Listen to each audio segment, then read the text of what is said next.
Hello friends, welcome to my channel. दोस्तों, कल के मेरे लाइव सेशन में मुझे काफ़ी सारे लोगों ने ये सवाल पूछा था कि सर ये बैड बैंक क्या है और इसके बारे में कुछ हमें बताइए।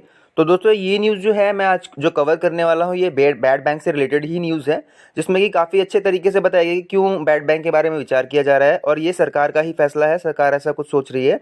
तो ये क्या न्यूज़ है दोस्तों, इस न्यूज़ का लिंक मैं अपने डिस्क्रिप्शन में भी दे दूंगा। फिलहाल मैं इसको आपको हिंदी में ट्रांसलेट करके बताया था ताकि आपको पढ़ने में ईजी रहे। दोस्तों, ये न्यूज़ छपी है dnaindia.com में, 22 तारीख की न्यूज़ है। हालांकि डीएनए में छपी है तो इसकी वजह से इस पर थोड़ा ज़्यादा फोकस किया जा रहा है, क्योंकि डीएनए अच्छी न्यूज़ ही देता है हमेशा मैक्सिमम, जो कि भरोसेमंद न्यूज़ होती है। सो इसी वजह से ये न्यूज़ दोस्तों उनके लिए ज़्यादा टेंशन वाली है जो लोग इंटेंशनली पैसा लेके बैठे हुए हैं और पैसा नहीं देने का बहाना सोच रहे हैं कोरोना की वजह से, लेकिन अब शायद उनकी हालत ख़राब हो सकती है। तो बाकी दोस्तों न्यूज़ पूरी पढ़ लेते हैं ताकि आपको पूरे इसके बारे में पता चल सके और आपके जो डाउट्स हैं वो क्लियर हो सके। What is bad banking? Why center may implement a policy to review banking sector? मतलब कि इसमें बताया गया है कि क्या बैड बैंक क्या है और क्यों केंद्र सरकार उसको इम्प्लीमेंट करना चाहती है ताकि बैंकिंग सेक्टर को बचाया जा सके। The problem of NPA still looms over the banking sector and the centre is thinking about creating a bad bank to resolve the issue. मतलब इसमें ये कहा गया है कि जो एनपीए को जो प्रॉब्लम है वो बैंकिंग क्षेत्र में अभी भी हावी हो रखा है, जिसकी वजह से केंद्र सरकार ये सोच रही है कि बैड बैंक को बनाया जाए ताकि ये जो एनपीए की समस्या है उसको रिजॉल्व किया जाए। तो दोस्तों अभी इस न्यूज़ को हम लोग प्रॉपर हिंदी में पढ़ लेते हैं। कोविड-19 महामारी के कारण बैंकिंग क्षेत्र ने पिछले साल ज़बरदस्त कमाई की। पिछले वर्ष में भारी आर्थिक मंदी के कारण भारतीय बैंक अब एनपीए के एक नए ढेर को घूर रहे हैं और पहले से बढ़ते एनपीए के तहत पहले से ही जोर दिया गया था। मतलब इसके बारे में पहले ही बैंकों ने बता दिया था कि एनपीए बहुत ज़्यादा होने वाले हैं और ये शुरू से इसके पे फोकस किया गया, जिसकी वजह से मोटोरम को रोका गया था। मार्च के बाद से उसने महामारी के बीच अर्थव्यवस्था और व्यवसायों का समर्थन करने के लिए कई उपायों की घोषणा की और अधिक उपायों के आगे बढ़ने की उम्मीद है। अब तक सरकार और भारतीय रिजर्व बैंक मतलब आरबीआई के प्रोत्साहन के उपायों में लगभग 30 लाख करोड़ रुपए का इजाफा हुआ है। कैबिनेट ने पहले ही Air India, BCL, Pawan and scooter India, earth shipping corporation, cement corporation सहित 25 से अधिक सार्वजनिक क्षेत्रों की कंपनियों में प्रबंधन नियंत्रण के हस्तांतरण के साथ साथ राजनीतिक बिक्री को मंजूरी दी। मतलब कि सब कुछ कॉर्पोरेट्स के लिए किया गया, लेकिन आम इंसान के लिए घंटा अभी तक कुछ नहीं किया गया। आम इंसान की ऐसी ही तैसी अभी भी हो रही है, अभी भी उससे रिकवरी के लिए परेशान किया जा रहा है, उसकी माँ बहनें की जा रही है। अब पढ़ लेते हैं दोस्तों, बैड बैंक क्या है। एक बैड बैंक वित्तीय प्रणाली में सभी तनावग्रस्त परिसंपत्तियों को इकट्ठा करता है और बैंक को हाथ में कारोबार पर ध्यान केंद्रित करने के लिए इस मुद्दे को हल करने की कोशिश करता है। कि मतलब बैड बैंक वो काम करता है जो बैंक अपने एनपीए को लेकर परेशान है उनसे बोलता है कि भैया ये एनपीए वाला काम हमें पकड़ा दो और आप सिर्फ अपने फोकस करो कमाई करने पे, ब्याज का पैसा लूटने में कस्टमर से। एनपीए के साथ एक वित्तीय इकाई बाजार मूल्य पर बैड बैंक को अपनी हिस्सेदारी बेचेगी। मतलब कि परिसंपत्ति हस्तांतरण वित्तीय इकाई को अपनी बैलेंस शीट को साफ करने में मदद करेगा। मतलब ये कि एनपीए जो भी एनपीए केसेस है बैंक के पास, उसको जो बाजार मूल्य के हिसाब से वो जो बैंक है अपना बैड बैंक को बेच देगा और उससे अपना प्रॉफिट ले लेगा, मतलब जो भी उसका बनता है हिसाब किताब। और उसके बाद ऐसा करने से बैंकों को ये फ़ायदा होगा कि उनके जो बैलेंस शीट होती है जिसमें कि उनका प्रॉफिट लॉस दिखाया जाता है, पीएल दिखाया जाता है, उसमें उस चीज़ को, ये जो लॉस है उनका, वो बैलेंस शीट से साफ करने में उनकी हेल्प होगी। किसकी? बैंकों की। कौन करेगा? बैड बैंक करेंगे। एनपीए के साथ वर्तमान परिदृश्य भारतीय बैंकिंग प्रणाली के लिए अच्छा नहीं है। मतलब एनपीए की कंडीशन को देखते हुए सारे भारत की जो वर्तमान प्रणाली है, वर्तमान जो बैंकिंग स्थिति है, सबकी हालत ख़राब हो रखी है, अच्छा नहीं है।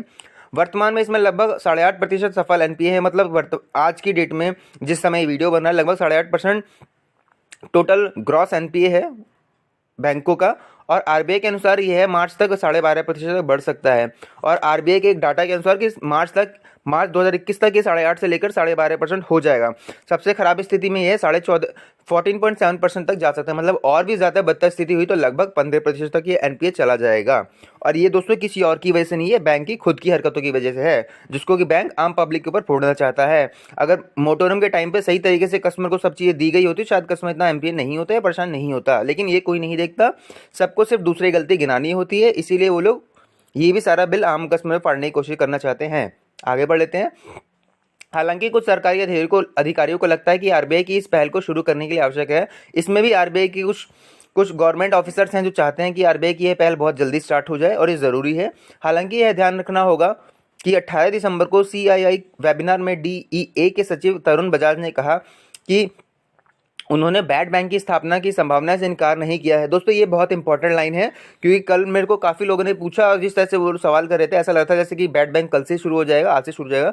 तो दोस्तों अभी इस पर बातें चल रही हैं, कुछ फाइनलाइज नहीं हुआ है, जो कि मोस्ट इंपॉर्टेंट थिंग है कि तुरंत ये बैड बैंक खुलने वाले हैं, ऐसा अभी कुछ डिक्लेयर नहीं है। इसमें अभी विचार किया जा रहा है, विचार विमर्श किया जा रहा है। हालांकि जो सीआई के वेबिनार के जो तरुण सचिव हैं तरुण बजाज, उन्होंने ये कहा कि अभी हमने इसके लिए मना नहीं किया है, लेकिन इसका मतलब ये नहीं है कि इन्होंने हाँ भी किया हो। ये बहुत इंपॉर्टेंट बात है। बैंक एक महत्वपूर्ण क्षेत्र है जिसे हमें सही करने की आवश्यकता है, ये तो हर कोई जानता है। हम विभिन्न विकल्पों को देख रहे हैं जिनमें आपके द्वारा उल्लिखित विकल्प भी शामिल है, जिसमें कि बैड बैंक का भी सोचा जा रहा है और यह अभी भी काम कर रहा है, इसलिए हमें थोड़ा इंतजार करना चाहिए। आइए हम हमारे लिए थोड़ी लंबी अवधि तक प्रतीक्षा करें, अनावरण करें। उन्होंने कहा कि बैंक एक बहुत इंपॉर्टेंट क्षेत्र है और अभी भी सारे बैंकों को देखा जा रहा है, सारे विकल्पों को सोचा जा रहा है, समझा जा रहा है, और उसके उनमें से एक विकल्प बैड बैंक भी है। अगर इनसे कुछ नहीं होगा तो फिर ये बैड बैंक के बारे में शायद सोचे, लेकिन उसमें कुछ अभी क्लियर नहीं बोला गया है, तो इसलिए ज़्यादा घबराने की जरूरत नहीं है कि हाथ पैर फूल रहे हैं उन लोगों के कि यार क्या होगा क्या होगा। तो फिलहाल अभी ऐसा कुछ होने वाला फिलहाल की सिचुएशन में नहीं है, होगा तो वो भी आपको बता दिया जाएगा मेरी वीडियो में। आगे चलते हैं। यह ध्यान दिया जाना चाहिए कि चालू वित्त वर्ष के लिए केवल 20,000 करोड़ रुपए के पीएसबी पुनर्पंजीकरण को अंतिम रूप दिया गया है और कथित तौर पर आगे के पुनर्पंजीकरण की मांग की गई। मतलब केंद्र सरकार ने ऑलरेडी पीएसबी के लिए 20,000 करोड़ रुपए दे दिए हैं और आगे भी बैंकिंग सेक्टर की तरफ से उनसे और पैसा मांगा गया है अपने पुनर्पंजीकरण की मांग के लिए। निर्मला सीतारमण अगले महीने बजट पेश करने जा रही हैं और यह देखना बाकी है कि केंद्र ने बैंकिंग क्षेत्र के लिए क्या किया है। मतलब क्योंकि अगले महीने बजट पेश होना है जो कि निर्मला सीतारमण जी पेश करेंगी, तो इसी वजह से सभी लोग की नजर इस और भी टिकी हुई है कि केंद्र सरकार ने बैंकिंग क्षेत्र के लिए क्या योजना बनाई है। आम इंसान के लिए क्या योजना बनी है इसके बारे में किसी को चिंता नहीं है, बैंकिंग सेक्टर के बारे में क्या योजना है ये बहुत ज़्यादा इंपॉर्टेंट है इन लोगों के लिए जो मोटी पार्टियां होती है। इस बीच केंद्रीय वित्त मंत्री निर्मला सीतारमण ने 17 दिसंबर को कहा कि अर्थव्यवस्था पर उपन्यास कोरोना वायरस के प्रभाव से निपटने के लिए सरकारी हस्तक्षेप की कोई भी राशि पर्याप्त नहीं होगी। ये बात बिल्कुल सही बोले इन सीतारमण ने कि अगर बैंक ये सोच रहे हो कि केंद्र सरकार से पैसा ले तो केंद्र सरकार कितना भी पैसा दे दे, ये जो लॉसेस हुए हैं कोरोना वायरस के प्रभाव से, इसके लिए इसमें उनकी कितनी भी राशि वो दे दे वो पूरी नहीं होने वाली, हमेशा ही कम पड़ेगी।